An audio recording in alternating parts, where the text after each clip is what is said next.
Assalamualaikum warahmatullahi wabarakatuh. Selamat datang di channel Senyum Fatur.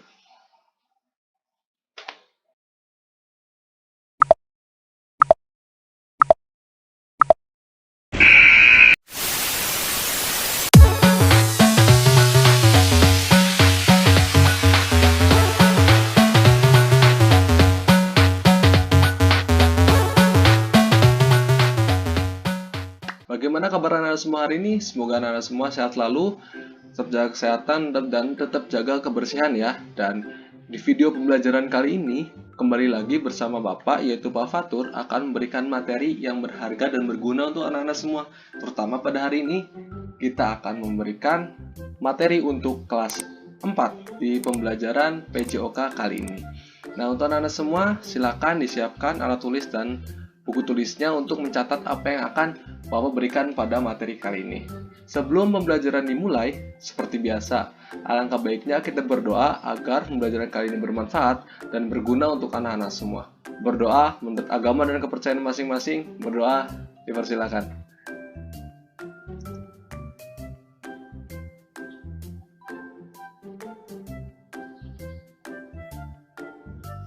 Berdoa cukup. Nah, kita lanjut ke pembelajarannya ya. Tapi sebelum itu kita lihat dulu nih anjuran dari pemerintah tentang protokol kesehatan yang harus terus digaungi dan harus terus kita patuhi selama pandemi masih ada. Ya, untuk kita, untuk keluarga dan untuk orang-orang di sekitar kita. Yuk kita tonton video berikut ini. Salam. Coronavirus atau yang lebih dikenal dengan COVID-19 adalah virus yang muncul di tahun 2019, lalu menyebar dengan cepat ke seluruh dunia dan menjadi pandemi. Perlu diupayakan langkah sistematis dan tepat untuk menahan laju penyebarannya agar tidak semakin meluas. Salah satunya dengan menerapkan protokol kesehatan secara disiplin oleh semua pihak. So pasti kita semua ingin pandemi ini segera usai kan? Lalu, apakah gerakan 5M itu? 5M adalah gerakan pencegahan COVID-19 yang dicetuskan pada tahun 2020, berisi 5 hal penting yang wajib diterapkan oleh kita semua. Karena kelima hal itu diawali dengan huruf M, makanya dinamakan 5M. Ayo kita cari tahu. Pertama, memakai masker. Ketika keluar rumah, sebaiknya memakai masker. Tidak hanya asal memakai masker loh ya. Oh, no, tidak. Bukan seperti itu cara memakainya. Pasang masker dengan benar. Eits, nggak gitu juga ya. Nah, gitu, baru cakep. Gunakan masker menutup sebagian wajah kita dari dagu sampai menutup mulut dan hidung. Serta pastikan tidak ada sela antara wajah dan masker. Kedua, mencuci tangan.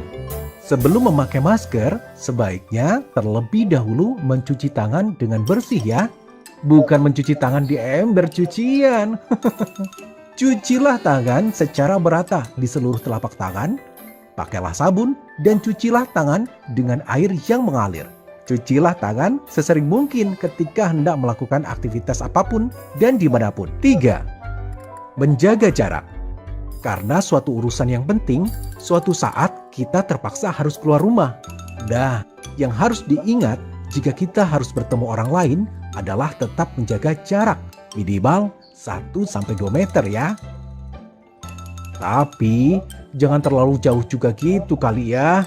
Hehehe. Berikutnya yang keempat, menjauhi kerumunan.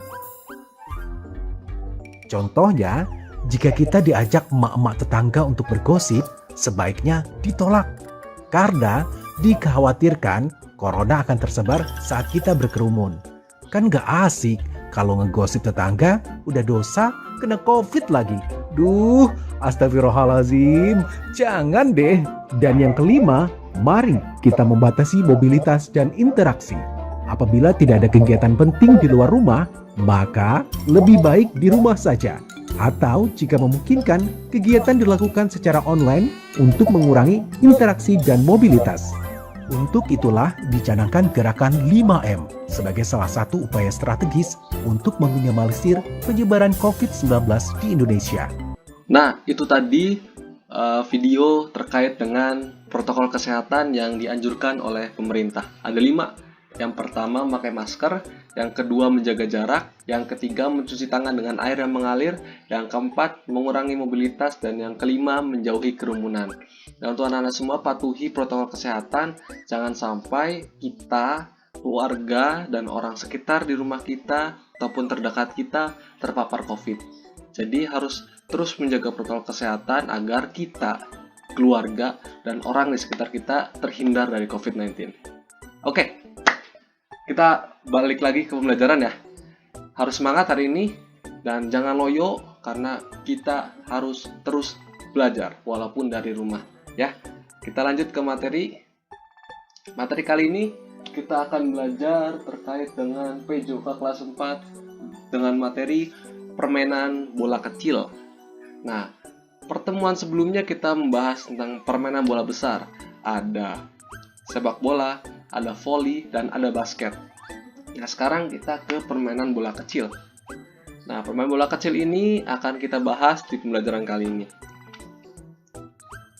Nah, pembahasan kali ini akan bertajuk pada gerak dasar lokomotor, non-lokomotor, serta manipulatif pada permainan kasti. Nah, ini anak-anak, permainan kasti pasti anak-anak juga sering mendengar, tapi apa sih permainan kasti? Ukuran lapangan seperti apa dan apa teknik dasar yang harus bisa disiapkan ketika ingin bermain bola kasti? Ya. Sekarang ke tujuan pembelajarannya itu sendiri. Yang pertama, siswa dapat menjelaskan variasi gerak dasar lokomotor, non-lokomotor, dan manipulatif pada permainan kasti. Dan yang kedua, siswa dapat menjelaskan atau mempraktikkan variasi gerak dasar lokomotor, non-lokomotor, dan manipulatif pada permainan kasti. Ya, anak-anak ya. Nah, sekarang kita lanjut. Nah, anak-anak sudah siap dalam menerima materi hari ini? Sudah siap? Nah, yang sudah siap, silakan siapkan pakaiannya, kemudian alat tulisnya, kemudian buku tulisnya, dan catat apa yang Bapak berikan pada video kali ini. Nah, untuk anak-anak semua yang belum subscribe, silakan subscribe dengan klik tombol subscribe dan nyalakan notifikasinya, serta di like, di komen, dan juga di share, agar teman-teman semua bisa tahu updatean terbaru dari channel Senyum Fatur, yaitu tentang pembelajaran dari kelas 1 sampai dengan kelas 6. Nah, sekarang yuk kita lanjut, kalau sudah siap, ke materi selanjutnya, yaitu tentang apa sih pengertian dari permainan kasti. Nah, ini di layar sudah terlihat, permainan kasti itu sendiri adalah jenis permainan atau salah satu jenis permainan yang menggunakan bola kecil dan beregu dalam memainkannya. Dalam memainkannya sendiri ada beberapa unsur nih yang harus diutamakan, yaitu kekompakan, ketangkasan, dan kegembiraan. Nah, harus 3 unsur itu harus ada dalam permainan bola kasti. Dalam permainan kasti ini juga dimainkan oleh 2 regu. Yang pertama regu pemukul dan yang kedua regu penjaga. Nah, nanti regu pemukul dan regu penjaga bisa diganti setelah permainannya selesai. Jadi nanti yang regu pemukul bisa jadi regu penjaga dan regu penjaga bisa jadi regu pemukul. Nah, itu ada 2 regu dalam permainan bola kasti, pemukul dan juga penjaga. Nah, itu anak-anak ya. Silahkan dipahami pengertiannya, kemudian unsur-unsurnya apa aja, kemudian ada berapa regu. Nah, itu yang tadi sudah dijelaskan di situ tuh. Ya, betul ya. Nah, sekarang kita lanjut ke ukuran lapangan. Nah, terlihat di situ ada ukuran lapangan dari permainan bola kasti.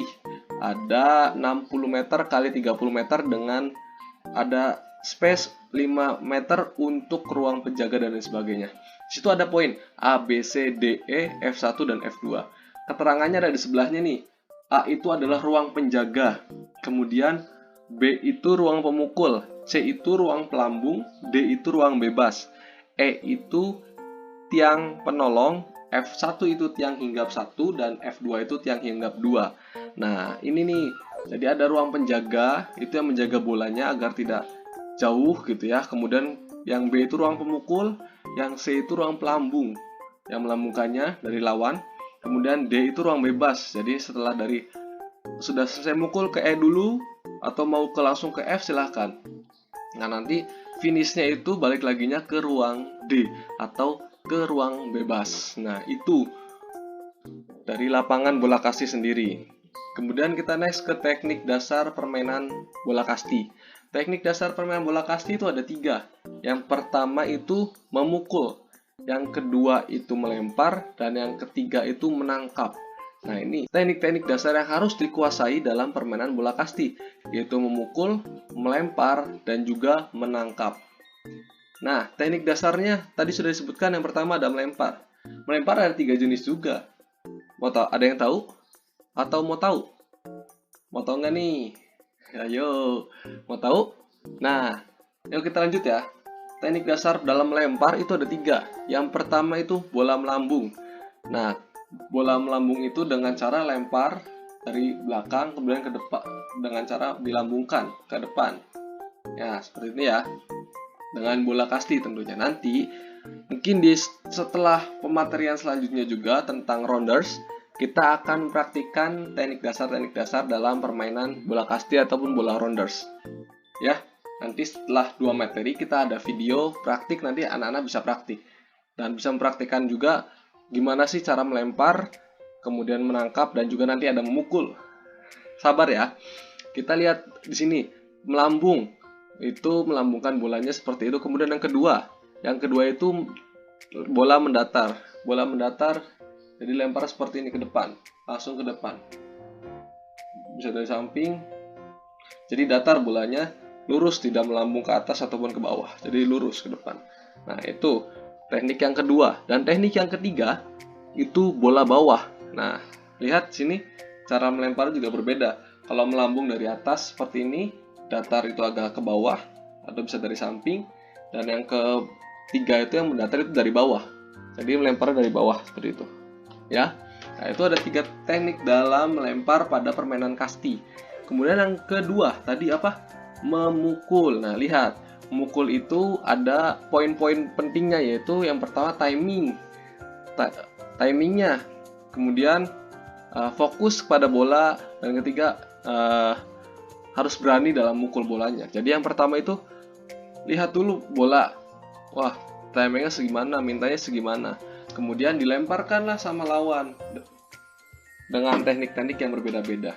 Kemudian kita pukul, timing yang pas, fokus ke bola, pukul, dah. Kemudian berani saja. Kena ataupun tidak kena, yang penting anak-anak berani. Ya. Nah, itu teknik memukul pada permainan bola kasti. Bisa dilihat dari gambar ya. Nah, sekarang yang ketiga. Yang ketiga itu teknik dasar permainan kasti, yaitu menangkap. Menangkap pasti kalau misalkan sudah dilempar, sudah dipukul, harus ditangkap. Nah, ditangkap ada 3 juga. Yang pertama, bola melambung. Nah, ketika bolanya ke atas, melambung, ditangkap bolanya. Ditangkap bolanya ketika bolanya melambung. Nah, itu teknik yang pertama. Kemudian teknik yang kedua, bola mendatar. Ketika bolanya dilempar dari samping, seperti ini atau didorong, kita bola tangkapnya seperti di depan dada. Jadi tangkap. Mau satu tangan atau 2 tangan. Itu. Kemudian terakhir, ketiga, bola bawah. Nah, bisa diperhatikan ada 2 cara. Yang pertama sambil berdiri, yang kedua sambil setengah jongkok. Nah, ini teknik-teknik dasar dalam permainan kasti. Ada melempar, memukul, dan juga menangkap. Ya, anak-anak ya. Nah, ini bisa diperhatikan, bisa dicatat. Ada teknik apa saja, kemudian tadi pengertiannya, kemudian unsur-unsurnya, dan berapa regu dalam permainan kasti. Serta tadi ada lapangan juga. Nah, itu tadi pematerian pada pembelajaran kelas 4 kali ini, yaitu tentang permainan bola kecil dalam permainan kasti, contohnya. Nah, ini kesimpulan untuk pertemuan kali ini. Kesimpulannya itu kasti adalah salah satu jenis permainan yang menggunakan bola kecil dan beregu dalam memainkannya. Kemudian yang kedua, dalam permainan kasti dimainkan oleh 2 regu. Yang pertama pemukul dan yang kedua penjaga. Kemudian yang ketiga, memiliki lebar, tadi ada lebarnya, ada panjangnya, kemudian ada ruang tunggunya dan lain sebagainya. Kemudian yang keempat itu teknik dasar permainan kasti itu ada melempar, menangkap, dan juga memukul. Nah, itu tadi pembelajaran kali ini. Terima kasih anak-anak semua yang sudah menonton video ini dari awal sampai akhir. Jangan lupa dicatat, jangan lupa dipahami karena nanti kita akan belajar tentang permainan rounders. Dan juga nanti kita akan praktikkan langsung teknik-teknik dasar dalam permainan bola kasti ataupun rounders ya. Nah, terima kasih anak-anak semua yang sudah menonton video ini. Jangan lupa tinggalkan like, komen, dan juga subscribe. Dan nyalakan lonceng notifikasinya agar anak-anak semua tahu updatean terbaru, updatean terhits dari channel Senyum Fatur. Terima kasih sekali lagi yang sudah menonton, yang sudah mendukung channel ini hingga saat ini. Terima kasih semuanya. Dan terakhir, jangan lupa buat bahagia. Bye-bye. Sampai ketemu minggu depan.